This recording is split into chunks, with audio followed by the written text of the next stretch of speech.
하나님의 말씀 신약성경 히브리서 11장 1절로 6절 말씀을 봉독해 드리겠습니다. 믿음은 바라는 것들의 실상이요 보이지 않는 것들의 증거니 선진들이 이로써 증거를 얻었느니라.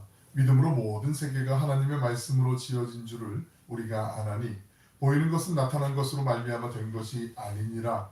믿음으로 아벨은 가인보다 더 나은 제사를 하나님께 드림으로 의로운 자라 하시는 증거를 얻었으니 하나님이 그 예물에 대하여 증언하심이라. 그가 죽었으나 그 믿음으로서 지금도 말하느니라. 믿음으로 에녹은 죽음을 보지 않고 옮겨졌으니 하나님이 그를 옮기심으로 다시 보이지 아니하였느니라. 그는 옮겨지기 전에 하나님을 기쁘시게 하는 자라 하는 증거를 받았느니라. 믿음이 없이는 하나님을 기쁘시게 하지 못하나니 하나님께 나아가는 자는 반드시 그가 계신 것과 또한 그가 자기를 찾는 자들에게 상 주시는 이심을 믿어야 할지니라. 아멘. 복된 주님의 날 오늘도 한 해 마지막 주일이네요. 예배 자리에 또 온라인으로 예배드리는 우리 모두에게 주님의 은혜와 평강이 함께 하시길 축복합니다. 아멘은 그렇게 하셨다가 나중에 집에 가서 100만 번쯤 하시려고 그러시나요? 축원합니다. 아멘. 히브리서 11장을 보시면 믿음의 정의가 나오거든요. 11장 1절 말씀 보시면 믿음은 바라는 것들의 실상이요 보이지 않는 것들의 증거니라. 되게 유명한 말씀 우리 잘 알고 있는 말씀이잖아요.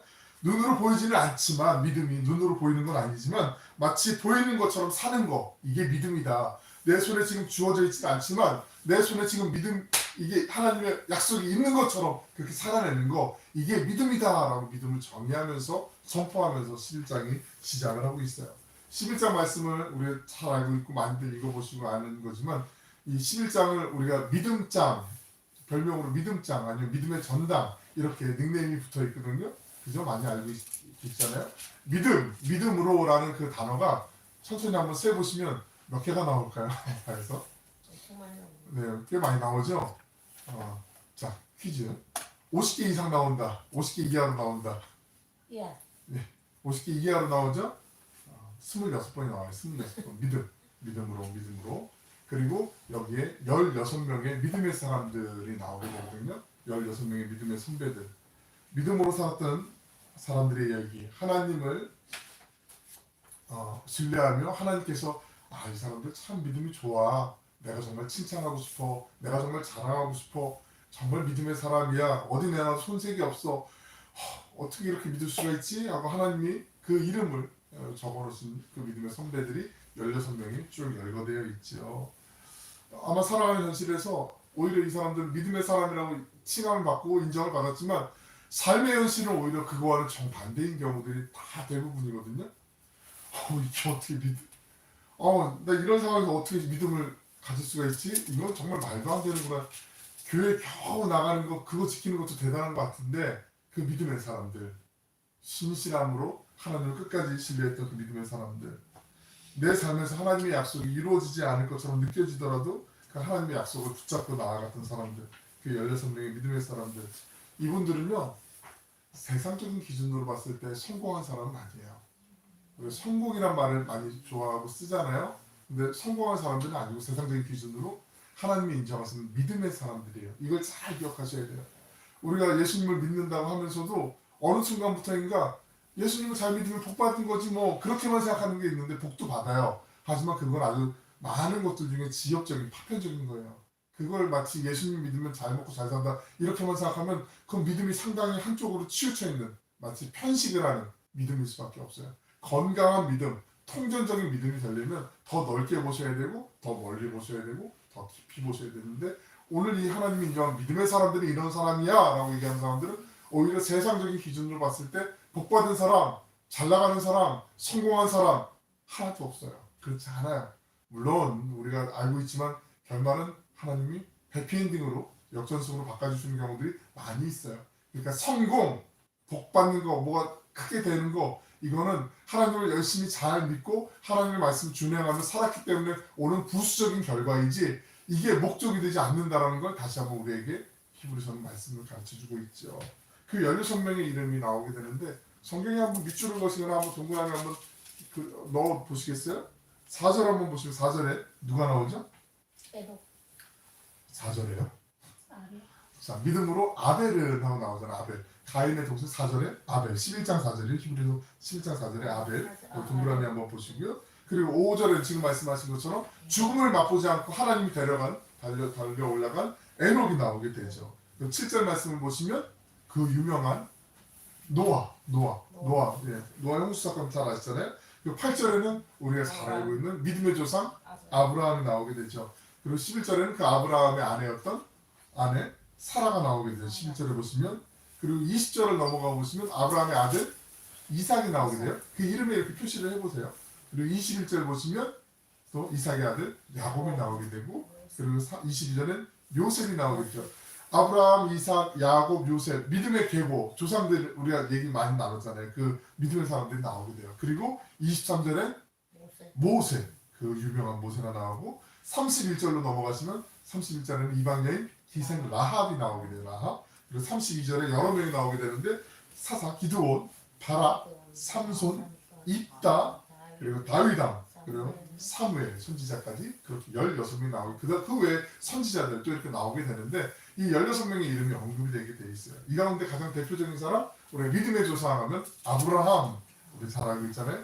성경에서도 아브라함을 소개하는 곳들이 많이 있는데, 마치 아브라함에 대한 이야기를 읽어보면 하나님께서 아브라함 좀 알려줄까? 아브라함 누군지 알아? 막 이렇게 소개하고 싶어서 막 우리가 막 좋은 거 있으면 막 자랑하고 싶은 마음 있잖아요. 왜? 이거 신상 이러면서 자랑하고 싶은 마음들.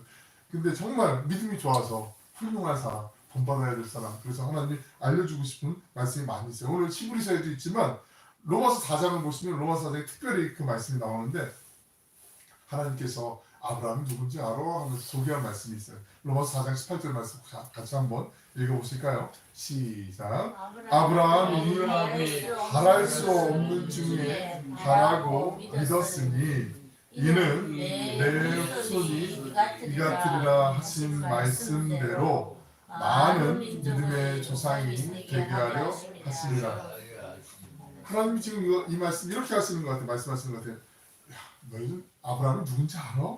아브라함은 바랄 수 없는 중에 바랬던 사람이야. 이렇게 말하는 거죠. 하나님도 아시죠. 아브라함이 지금 아브라함 상황에서 자녀를 기대할 수 없는 상황 우리가 알잖아요. 75세에 언약을 받았지만 99세 때 99 되셨는데 아들을 바란다는 게 이게 일반적이지 않잖아요. 이거는 정말 아무리 믿음이 있어도 정말 쉽지 않은 거잖아요. 다른 사람들한테 하나님 내게 약속을 주셨어. 하나님 말씀을 주셨어. 그게 뭔데? 아들을 주신대. 옆에 있는 사람들 들으면 정신 좀 차려라. 너 지금 어떻게 된 거 아니니? 이런 얘기 듣기 조롱받기에 충분한 상황이었단 말이죠.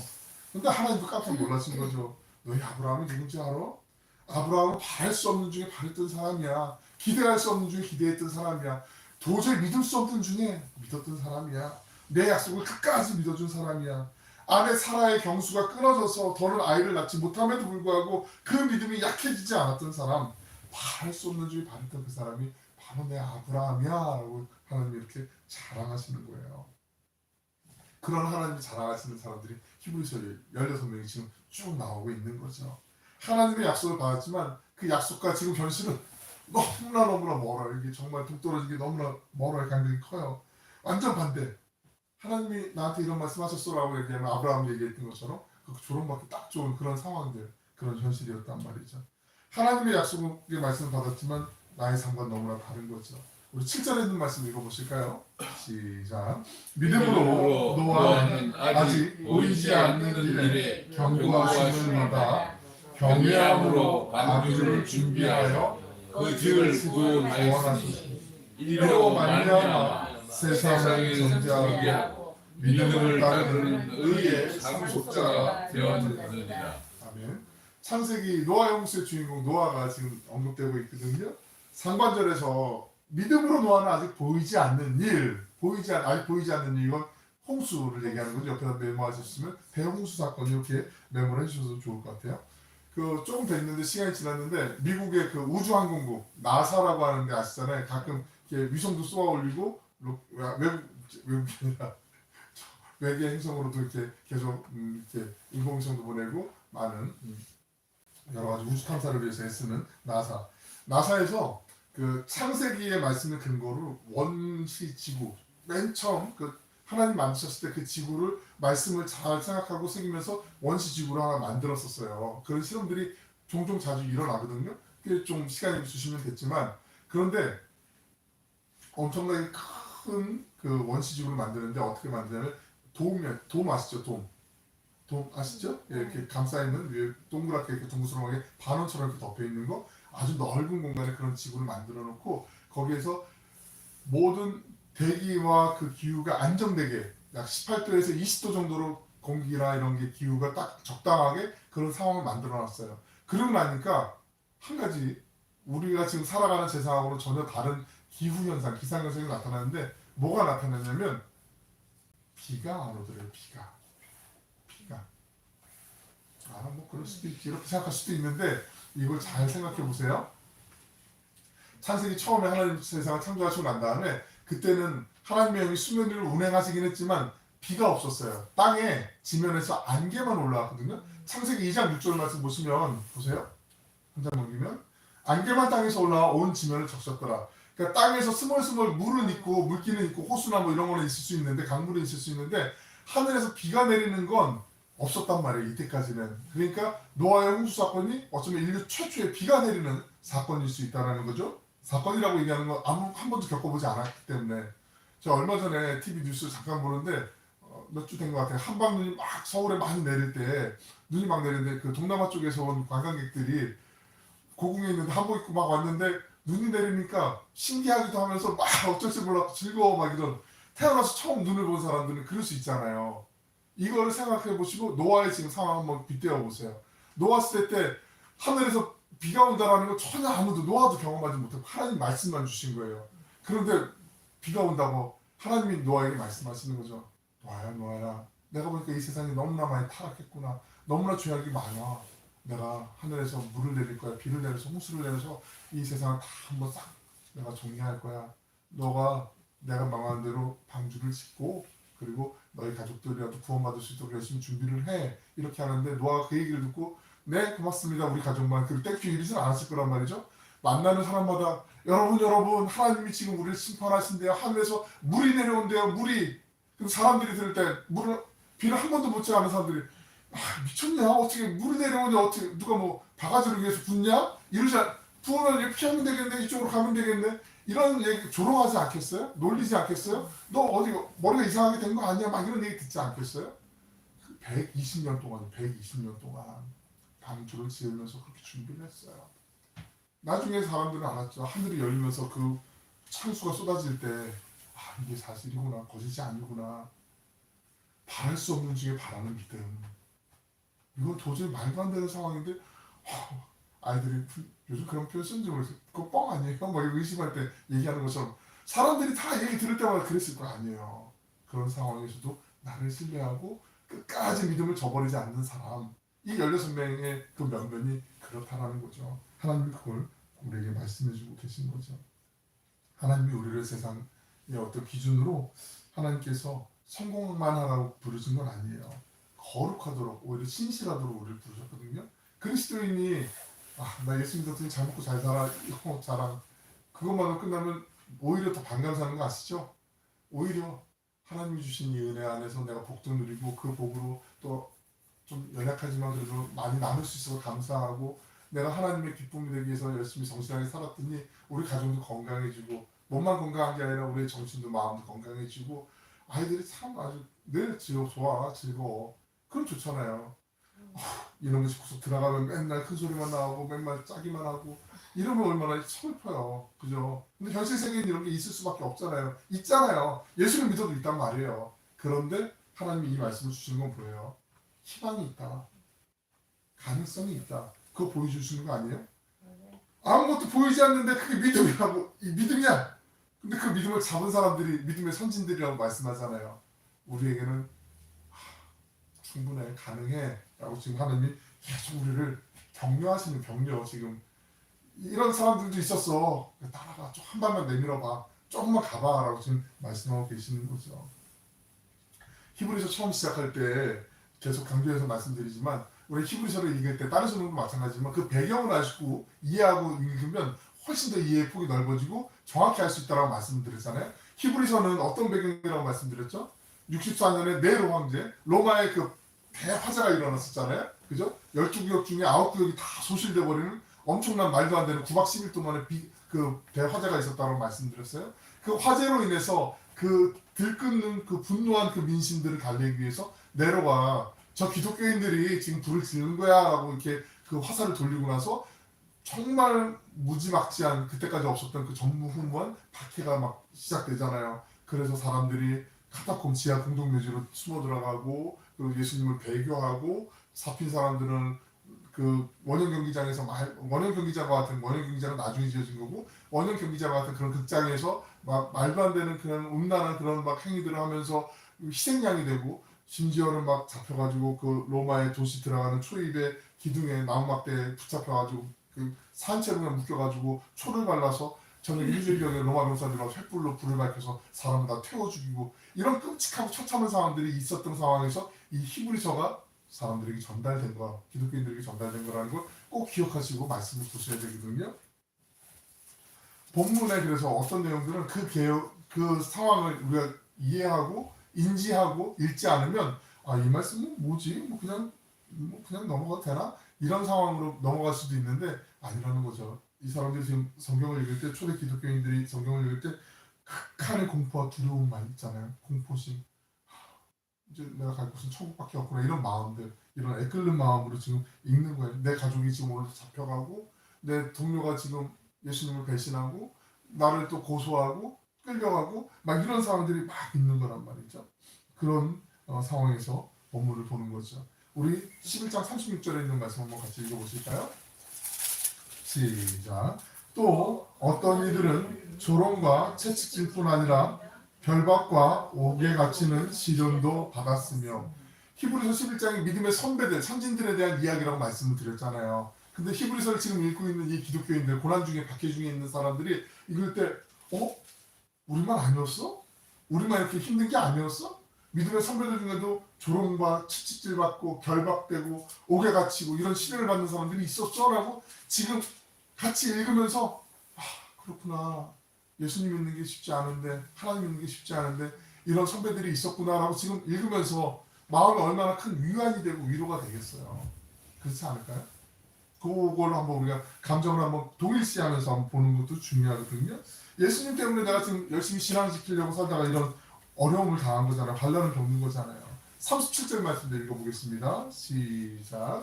돌로 치는 것과 톱으로 펴는 것과 시험과 칼과 죽임을 당하고 양과 염소의 가죽을 입고 유리하여 궁핍과 반란과 학대를 받았으니 이 사람들이 지금 받고 있는 건 믿음의 선배들이 다 받고 있다라고 얘기하는 거죠. 37절 상반절에 그 돌로 치는 것 요거는 좀 메모를 해주시면 좋겠어요. 옆에다가 이게 그 랍비 문헌이나 유대인 전통에 의하면 이 돌로 치는 것 이것은 예레미야라고 얘기해요. 예레미야 선지자 아시죠? 예레미야 선지자. 예레미야 선지자를 돌로 치는 것으로 다 얘기를 해요. 예레미야 선지자는 40년 동안 하나님의 말씀을 선포했던 선지자였거든요. 그런데 말년에 잡혀가지고 애굽, 이집트로 끌려가요. 거기서 돌에 맞아 죽어요. 돌에 맞아. 여러분 하나님 잘 믿으면 그래도 열심히 하나님의 정신하게 했는데 죄 안 짓고 정말 눈물의 선지자 예레미야는 눈물의 선지자라는 별명이 있잖아요. 하나님 열심히 하나님을 감당했는데 그러면 마지막 순간에라도 좀 이렇게 평안하게 좀 아름답게 이렇게 하나님이 마무리하게 해주시면 안 되나요? 그런데 돌에 맞아서 죽었단 말이에요. 그죠? 그러니까 우리가 어떤 상황만 보고 그 상황이 어떤 일어나는 것만 보고 함부로 판단하면 안 돼요. 절대로 안 돼요. 아니 저 사람 저거 뭐 죄진 거 아니야? 저 사람 뭐 하나님 뭐 벌 받는 거 아니야? 함부로 이렇게 얘기하는 경우도 교회에 얼마나 많은지 몰라요. 이 신앙의 연수가 오래되면 오래될수록 오히려 자꾸 내가 지금 막 판단하고 자 평가하면 제 점수는 합격 불합격 자기가 하는 경우들이 많아요. 그건 하나님이 하시는 거예요. 하나님이 하시도록 우리는 그냥 기도하자고 기도하면 되는 거예요. 톱으로 펴는 것은 전통적으로 구약 성경에 이사야 선지자 유명한 이사야 선지자 있잖아요. 이사야 선지자를 얘기하는 거예요. 이사야 승천기라고 하는 문헌이 있어요. 이사야 승천기. 그 유대인들이 주로 즐겨보는 이사야 승천기라는 그 그 글에 보면은 이런 내용이 나와요. 어, 히스기야 왕이 남유다의 왕이었거든요. 히스기야 왕의 아버지는 아하스 왕이었고요. 아하스는 하나님을 모르던, 아예 안 믿던, 대적했던 인물이었고, 그 아들 가운데 둘째 아들이 히스기야가 이제 정말 하나님 은혜 안에서 이방 우상신들에게 그 제사 지냈던 산당들을 다 없애요. 그리고 신앙을 다시 회복하는 아주 정말 좋은 남왕국 유다의 정체성을 지키는 살리는 그 왕으로 등극을 하게 돼요. 그런데 이제 히스기야가 이제 죽게 된단 말이죠. 물론 히스기야는 죽기 전에 하나님으로부터 기도하면서 하나님이 내가 내 기도를 들었고 내 눈물을 보았노라 하면서 생명을 연장시켜 주시는 그 은혜도 체험한 인물이 히스기야잖아요. 우리가 잘 알고 있는. 근데 히스기야의 아들이 있어요. 그 아들의 이름이 남왕국 유다의 되게 악명 높은, 좋은 쪽에는 나쁜 쪽으로 악명이 높은 문하세 왕이라는 왕이 있거든요. 이 문하세 왕이 어떤 왕이냐면 아합, 그 바알과 아세라 이런 우상신들을 계속 드리면서 못된 짓만 골라서 하는, 하나님 싫어하시는, 하나님 슬퍼하시는 그 집만 골라있던 나쁜 왕이었는데, 문하세 왕이 어린 나이부터 아버지가 있었던 그 산당들 다 없앴던 그걸 다시 복구하면서 이방신들을 제사하고 우상숭배를 하게 만들어 놓으니까 이때 이제 이사야 선지자가 되게 나이가 연세가 많았거든요. 그 노구를 이끌고 이제 문하세 왕을 찾아가요. 왕이요 이러시면 안 됩니다. 선왕의 이 아름다운 모습을 본받으셔야 됩니다. 우리나라가 하나님을 경외하는 나라 아니겠습니까? 하나님의 나라 아니겠습니까? 그러면서 이제 왕에게 이렇게 간곡하게 부탁을 해요. 이사야 승천기라는 그 내용에 보면은 그때 이 자꾸 할아버지가 악명 높으니까 자꾸 문하세하고 아하스하고 같이 세트를 기억이 해가지고 그러는데 문하세가 그때 이렇게 얘기를 해요. 별로 반응을 안 해. 시큰둥하면서 감히 선지자가 지금 왕에게 지금 훈계하는 거야? 대드는 거야? 뭐 이런 식으로. 우리 영화나 뭐 드라마 같은 데 보면 이런 세팅들 많이 보잖아요. 자, 여보라, 날씨 좋은데 우리 사냥이나 하러 가자. 그러면서 사람들에게 사냥하자고 그래요. 그러면서 이사야 선지자를 사냥개를 풀어서 쫓게 해요. 그러니까 사냥감이 이사야 선지자가 되는 거예요. 노부의 이사야 선지자. 제대로 걷지도 못하고. 근데 사냥개가 으르렁거리고 달려드니까. 왜 그 우리 히브리서 처음 볼 때 제가 그 말씀 드린 적 있잖아요. 카타콤으로 들어가는 지하 공동묘지로 가는 그 이투스라고 하는 물고기 표시, 이투스가 물고기라는 단어이기도 하지만 그곳으로 들어가는 그 표시를 알기 위해서 부모가 잡혀왔는데 부모가 그 얘기를 하지 않자 가짜 이투스 물고기 표시가 있고 진짜 이투스가 있다고 말씀드렸잖아요. 그거를 다 이제 알려주기 위해서, 그걸 다 알기 위해서 자녀를 붙잡아서 자녀한테 따뜻한 밥을 먹이고 로마의 병사들이 자, 그래 밥 먹어 그래 잘못 없지 뭐 이러면서 자 들어 빨리 어떻게 들어가야 어느 게 맞는 물고기 표시야라고 얘기하는데 난 몰라요 난 배신할 수 없어 이러면 자녀를 이제 집으로 이제 보내게 돼요. 자 먹었으니까 너는 집으로 가 그러면서 자녀를 돌려보내는데 지금 밖에 추우니까 자 이거 후드티 같은 거를 입히거든요. 양털하고 염소털 같은 걸로 짠 후드티 그리고 거기에 약간 그 양이나 염소 이런 짐승들의 약간 냄새를 퇴치가 있는 그 후드티를 입혀요. 그런 게 애가 나가면은 최소한 일주일에서 열흘 정도 굶긴 그 사냥개들 한 번 물면 절대 놓지 않는 그 사냥개들 옆에서 창으로 찌르고 감정을 막 격하게 하고 으르렁거리게 한 다음에 그 사냥개들을 부모가 보는 앞에서 애가 어느 정도 가고 있는데 풀어요. 사냥개들이 달려들어가지고 목을 톡 썩이고 부모 앞에서 그냥 애를 죽여요. 이런 끔찍한 일인데 그런 것처럼 지금 문하세 왕이 이사야 선지자를 쫓는 거예요. 지금 군사들하고 사람들 병사들을 모아가지고 지금 개들을 풀어놓고 이사야 선지자를 막 쫓는 거예요. 이사야 선지자가 어느 정원으로 이제 숨어가서 정원에 들어가게 돼요. 근데 정원에 가니까 좀 큰 나무가 있어요. 나무가 있는데 그 나무 안이 속이 비어 있는 거예요. 그래서 비어 있는 나무 안에 숨을 헐떡이면서 자 여기 잠깐 숨을 데리고 딱 들어가서 숨었어요. 그런데 사냥개들이 얼마나 예민해 코도 밟고 다 알잖아요. 그러니까 그 나무 주변에서 이렇게 밴드면서 계속 이제 막 짖기도 하고 으르렁거리기도 하고 막 그러면서 와요. 그때 문하세 왕이 알면서도 아주 못됐죠. 어우 이 나무는 참 좋으네. 이런 나무가 있었어? 이러면서 그런데 이사야는 어디 갔지? 이렇게 너스를 떨어요. 자 여봐라 이 좋은 나무 내 궁에다 가서 다시 심었으면 좋겠다. 자 톱을 준비해라. 톱을 갖고 와라. 그러면서 그 나무를 그냥 이사야가 있는 채에서 펴요. 톱으로 잘라요. 그래서 이사야가 톱으로 죽임을 당했다. 이게 유대인들 전승 가운데 나오는 이야기예요. 그러니까 그 앞에 보면 우리 톱으로 펴는 것, 우리 38절 다시 보면은 톱으로 펴는 것은 이사야를 상징하는 걸 유대인들은 다 알고 있어요. 그러니까 지금 이 히브리서를 읽고 있는 그 당시의 초대교회 교인들이 우리만 지금 로마의 그 무자비한 이 처참한 상황에 내몰려서 우리만 이런 정말 대죽음 같은 이런 죽음을 당하는 게 아니라 믿음의 선배들도 하나님의 일을 그렇게 열심히 잘 감당하고 하나님의 신실한 종들로 쓰임받았던 그 믿음의 선배들도 그랬구나 하면서 더 간절히 기도하지 않겠어요? 더 마음을 다잡지 않겠어요? 지금 그걸 보여주고 있는 거죠. 그런데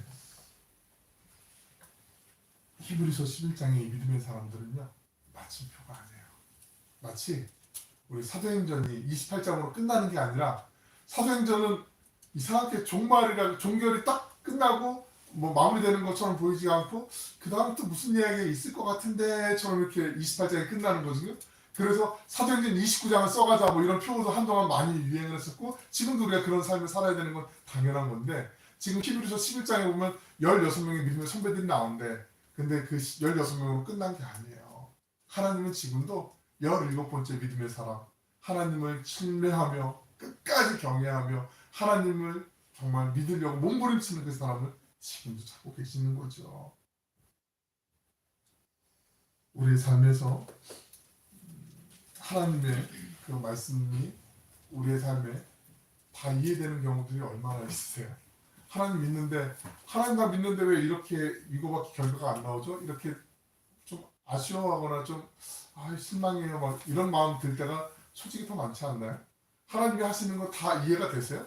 우리가 지금 살고 있는 이 상황들, 내 건강이나 아니면 우리의 재정이나 아니면 자녀들의 일들이나 장래 일들이나 뭐 이런 것들이 우리 그냥 편하게 저 못된 녀석들은 저렇게 호의호식하면서 잘 먹고 잘 사는데 당장 표면적으로 그런 얘기들 종종 하는 것처럼 우리의 삶의 현실에 그런 이해되지 않는 일들이 참 많이 있거든요.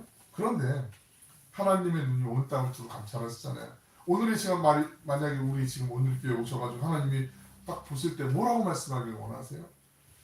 여기는 나 없어도 잘 사는 것 같네? 나 별 필요 없는 것 같네? 알아서 자기가 잘 사네? 그런 말 듣고 싶으세요? 진짜요? 그런 말 듣고 싶으세요? 아니잖아요. 우리가 원하는 거 이런 거 아니겠어요? 하나님께서 넌 어떻게 이런 상황에서 나를 믿어? 넌 어떻게 이런 상황에서 예배를 드려? 넌 어떻게 이런 상황에서도 나를 믿겠다고 그렇게 열심히 노력을 해? 애를 써? 너 정말 귀하구나. 이 말씀 듣고 싶지 않으세요? 그죠? 그럴 때 아멘 한번 해보시는 거예요. 그죠? 힘들지 않아? 견딜 수 있겠어? 하나님이 지금 이런 얘기 하실 때 네가 바로 내가 찾는 그 사람이구나. 그 말씀 듣고 싶은 거 아니에요? 전 그 말씀 듣고 싶어요. 그리스도인들은요. 내 머리를 이해돼서 사는 사람들 아니에요. 우리가 살아가는 거 다 이해할 수 있는 게 뭐가 있겠어요? 없어요. 하나님 말씀해 주셔도요. 우리의 짧은 시간으로는 이해 못해요. 아니 저는 못해요. 머리도 아프고 잘 못해요. 그런데 하나 우리는 이해로 사는 게 아니라 믿음으로 사는 거예요. 믿음. 그 막연한 뜬구름 잡는 믿음이 아니라 하나님 살아 계시고 어제나 오늘이나 영원토록 변함없으시고 우리를 향해서 지난번에도 한번 말씀드렸잖아요. 나를 향해서 하나님이 절대로 장난치신다. 하나님 선하게 역사하신다. 그 믿음으로 사는 거죠. 드라마나 영화도 마지막에 반전 있는 게 재밌잖아요. 반전. 그죠? 역전하는 게 재밌잖아요. 지금 내가 볼 때 다 이해되지 않는 상황인 것 같은데 하나님이 나중에 어떤 열매를 맺혀주실지 우리가 기대하면서 살아가는 거. 나 지금 하나님 10년 기도했는데 20년 기도했는데 자식을 위해서 기도했는데 자식이 바뀌기는 그냥 오히려 더 사고뭉치맞게 문제투성인 것 같다고 생각 들 때도 절대 포기하면 안 돼요. 정말 기도해야 되는 거죠. 여러분들 성경에 보면 구약 성경이든 신약 성경이든 이스라엘 사람들이 관용적으로 표현하는 것 중에 자식은 감람나무, 올리브나무라는 표현을 많이 쓰거든요. 올리브나무, 감람나무? 처음 들어보시나요? 감람나무. 근데 감람나무의 특징이 뭔지 아세요? 나무를 심었는데 이 나무를 심었는데 1년이 지나도 2년이 지나도 3년이 지나도 5년이 지나도 7년이 지나도 열매를 안 맺어요. 얘가 10년이 지나도 열매를 안 맺어요. 올리브나무는 평균 13년에서 14년 지나야 열매가 나온대요. 그런데 그렇게 맺힌 열매가요. 몇 년을 가는 줄 아세요? 최소 100년 이상. 최소 100년 이상. 자녀를 위해서 내가 5년을 기도하고 10년을 기도하고 막 기도했는데 내가 하나님이 어떻게 해주시지 않는 것 같다라고 내가 조급해할 필요가 없어요. 자녀만 그러겠어요? 부모님을 위한 기도도 그렇고 하나님께서 하시면 되는 거고 하나님의 때가 있는 거죠. 하나님의 방법이 있으신 거고 우리가 그 믿음을 갖는 거예요. 보이지 않잖아요. 내 손에 지금 잡히지 않잖아요. 주어지지 않았잖아요. 뭐 믿음 짱 뭐 이렇게 해서 손에 딱 주시면 네 고맙습니다. 그럼 내가 간직하고 이렇게 있으면 아 그때까지 주시는구나 그럼 편하겠는데 아니란 말이에요. 그런데 하나님이 그 믿음을 원하시는 거예요. 바랄 수 없는 중에 바랐던 아브라함처럼 하늘에서 어떻게 비가 오냐 비가 미쳤냐 지금 밑에 물이 있는데 그런데도 하나님이 비를 주신대 물이 쏟아진대 라고 얘기했던 노아처럼 토부를 킴을 당하는 이사야처럼 신실하게 눈물을 흘리면서 돌에 맞아 죽었던 그 예레미야 선지자처럼 하나님을 향한 믿음을 저버리지 않는 그 사람. 여러분 자녀들에게 후손들에게 뭐 남겨주고 싶으세요? 많은 권력? 돈? 그것도 좋죠. 그런데 내가 믿음으로 살았다. 자녀들에게 가장 큰 유산 그거 아닐까요? 아 우리 어머니는 우리 아버지는 우리 할머니는 우리 할아버지는 정말 기도하면서 믿음으로 사셨어. 그 상황에서 어떻게 하나님을 배반하지 않고 하나님을 믿지? 어떻게 하나님을 찬양하지? 그게 최고의 선물인 거 여러분 혹시 아세요? 모르셨죠? 그럼 지금부터 그렇게 아시면 돼요. 내가 자녀들에게 후손들에게 가장 물려줄 가장 큰 유산 가장 소중한 건 믿음. 우리 할머니가 우리 아버지가 할아버지가 믿음으로 사셨구나. 우리 어머니가 믿음으로 기도하시면서 사셨구나. 이거 보여주시는 거 이게 최고예요. 다른 거 보여주시는 거 아니에요. 세상적인 방법으로 야 일로 와봐. 내신은 이렇게 올리는데 공부는 스킬이 있는 거야. 야 회사에서 이런 녀석 만나면 이런 애들은 밟고 올라가야 돼. 이런 거 남겨주는 게 아니라 그런 쪽지기가 아니라 남겨주는 게 아니라 믿음으로 사는 거. 이걸 남겨주는 거. 이게 믿음이야. 그걸 살아내기 위해서 몸부림치는 게 바로 하나님이 원하시는 17번째 사람 아니겠어요? 우리 모든 사람들이 하나님의 기쁨이 되기를 원하면서 그렇게 살려고 하잖아요. 그 해답이요. 6절에 보면 6절에 나와 있어요. 우리 6절 같이 한번 읽어보겠습니다. 시작. 믿음이 없이는 하나님을 기쁘시게 하지 못하나니 하나님께 나아가는 자는 반드시 그가 계신 것과 또한 그가 자기를 찾는 자들에게 상 주시는 일을 믿어야 했습니다. 하나님을 기쁘시게 하는 건 믿음이라고 말해요. 믿음.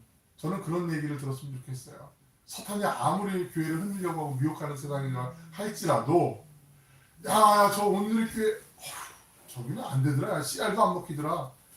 다른 데는 웬만하면 그냥 돈으로 좀 돈 몇 푼 지어주면 되던데 그냥 권력 하나 주면 되던데 뭐 특히 한번 주면 되던데 뭐 이성 몇 명 붙여주면은 다 넘어가고 다 자빠지고 다 쓰러지고 하던데 저 오늘 교회는 절대 안 되더라. 저 사람은 어떻게 된 건지 씨알도 안 먹히더라.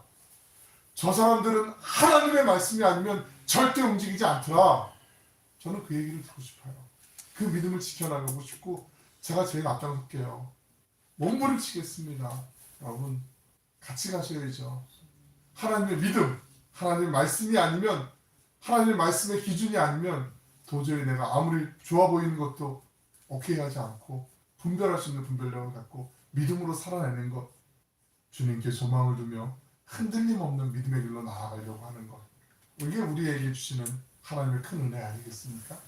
이 한 해를 마무리하면서 또 새로운 한 해를 바라보면서 믿음이 없이는 하나님을 기쁘시게 하지 못한다고 했는데 우리 안에 막연한 믿음이 아닌 삶으로 하나님을 붙잡고 하나님께로 더 가까이 나아가려고 몸부림치는 그 믿음을 소유한 그 믿음의 주인공들 그 히브리서의 믿음의 17번째 그 주인공이 우리 각자 한 사람 한 사람 우리 모든 오늘 이렇게 교우들이 되시길 주님의 이름으로 축원합니다. 아멘. 아멘. 사랑을 하여 풍성하시고 자비로우신 아버지 하나님 믿음이 없이는 하나님을 기쁘시게 하지 못할진데 저희의 믿음 없음을 긍휼히 여겨주시길 원합니다. 삶의 상황에 어떤 말에 관계의 어려움 때문에 두려움 때문에 쉽게 흔들리는 저희를 긍휼히 여겨주시옵소서. 그래서 다시 주님께서 베푸시는 믿음으로 일어설 수 있도록 도와주시고 하나님을 기쁘시게 하는 순전한 믿음의 사람이 될 수 있도록 저희를 붙잡아 주시옵소서. 하나님을 믿는 그 믿음으로 살아가는 우리의 삶 믿음의 선배들이 걸어갔던 그 길을 주저함이나 망설임 없이 감사함으로 행진하는 주님의 기쁨으로 살게 하여 주시옵소서. 사랑이 많으신 예수님의 이름으로 기도 올려옵나이다. 아멘.